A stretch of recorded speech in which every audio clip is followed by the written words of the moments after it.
Bismillahirrahmanirrahim. Assalamualaikum warahmatullahi wabarakatuh. Alhamdulillahirrabbilalamin. Wabihi nasta'in ala umuri dunia waddin. Wassalatu wassalam ala rasulillah Sayyidina Muhammadin wa ala alihi wasabbihi ajmain. Amma ba'd. Alhamdulillah kita berjumpa kembali pada saat ini dengan izin Allah subhanahu wa ta'ala. Dalam kondisi yang amat alami ini, saya ingin memberikan sebuah pencerahan yang semoga pencerahan ini saya arahkan untuk diri saya sebagai pribadi muslim yang membentuk pribadi muslim saya. Dan aku bersaksi raditu billahi rabban wa bil islami dinan wa Muhammadin nabiyya wa rasulah. Pada saat ini kita sebagai umat muslim dan muslimah ada kondisi yang memperlihatkan bahwa masih banyak di antara kita belum mencintai Al-Quran, belum mencintai firman Allah subhanahu wa ta'ala tersebut. Ada satu hal yang amat penting, bahwa kita masih terkadang memahami ayat-ayat Al-Quran itu secara sepotong-potong antar ayat. Kalau pada hakikatnya mempelajari Al-Quran, apakah itu per tema atau per kebutuhan kita, pada hakikatnya tidak salah. Dan apapun yang kita lakukan dengan ayat-ayat dan firman Allah subhanahu wa ta'ala yang kita ingin jadikan sebagai pedoman hidup dalam kehidupan kita, pada tatarannya itu adalah sebuah proses, dan itu baik. Namun kalau kita mengikuti perjalanan umat di masa saat ini, Al-Quran itu pernah dijadikan sebagai jimat,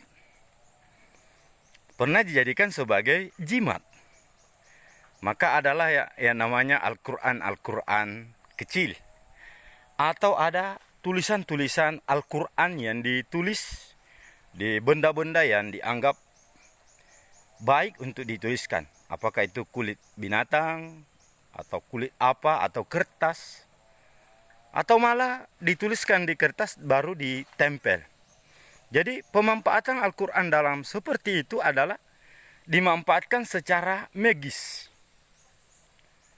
Jadi mungkin kita akan pernah menuliskan umpama Auzubillahi minasyaitonirrajim wa alqaitu alaika mahabbatan minni walitusna'a ala ain. Jadi itu tataran dijadikan sebagai jimat. Tentu saja tidak dapat saya salahkan untuk kondisi saat itu, karena itulah kondisi tingkat pemahaman yang kita miliki tentang Al-Quran. Apakah manfaat Al-Quran sebagai jimat sampai saat ini bisa kita pertahankan seperti itu? Tentu jawabannya,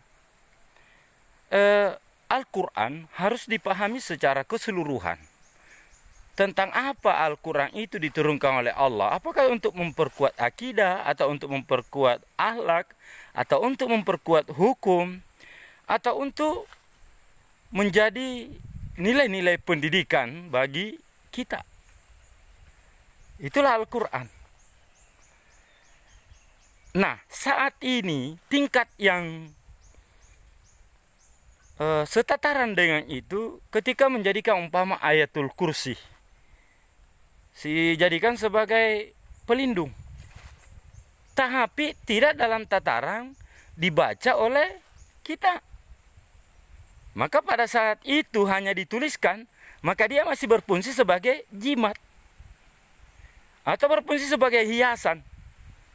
Nah, ini tentu berada pada tingkatan level pemahaman beragama yang masih pada level tingkat masa lalu, tingkat mistis. Apakah Al-Quran itu tidak bisa menjadi ia sebagai kekuatan? Bisa. Al-Quran itu adalah ru'yah. Al-Quran itu adalah syifa. Tapi itu harus dibaca, harus dibacakan oleh diri sendiri atau orang lain, yang mana itu digunakan dengan mohon pertolongan kepada Allah, karena Al-Quran mempunyai kekuatan yang dahsyat. Qul a'udzu birabbin nas. Katakan Muhammad, aku berlindung kepada Tuhannya manusia. Maka ini memberikan penekanan kepada Nabi Muhammad, kepada umatnya, bahwa hanya satu tempat kita berlindung, hanya satu tempat kita minta pertolongan. Qul a'udzu birabbin nas. Aku berlindung kepada Tuhannya manusia. Ini bukan untuk ditulis. Ini bukan untuk ditulis. Tentu saja kalau dia ditulis atau ditiupkan di air atau direndam di air dan dibacakan kepada pasien dengan keyakinan itu sebagai ru'yah, boleh saja. Tapi unsur pemahaman, unsur keyakinan, unsur sebagai petunjuk, unsur sebagai keimanan kepada Allah, maka itu yang lebih didahulukan. Jadi Al-Quran harus diposisikan pada posisi yang sebenarnya. Nah, Al-Quran juga terkadang kita belum berusaha untuk belajar memahami artinya, memahami maknanya. Itu belum. Nah, ini harus kita segera laksanakan. Yang ketiga, Al-Quran terkadang kita tidak mau memahaminya secara surah per surah. Jadi ada hubungan antar ayat, hubungan antar surah, hubungan satu surah. Pama Wadduha. Wadduha satu saja, harus berlanjut. Wadduha wal-laili idza saja ma wadda'aka rabbuka wa ma qala. Ini satu surah. Al-Lail satu surah. Al-Baqarah satu surah dengan pengelompokannya. Satu surah dengan pengelompokannya. Ali Imran satu surah dengan kelompok-kelompok ayat. Ini harus kita masuk ke sana.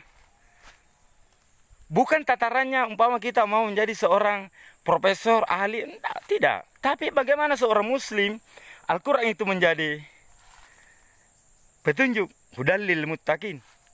Al-Quran menjadi peringatan. Al-Quran menjadi mau'izah, pelajaran, tadabbur. Jadi harus kita munculkan dalam kehidupan kesadaran betapa belajar Al-Quran itu menjadi kebutuhan individual.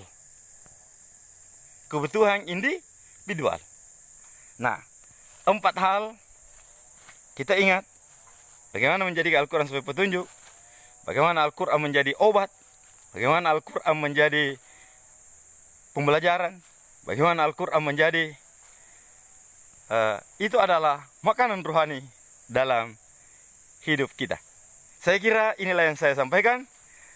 Semoga ada manfaatnya dan berkah, dan kita semakin mau untuk belajar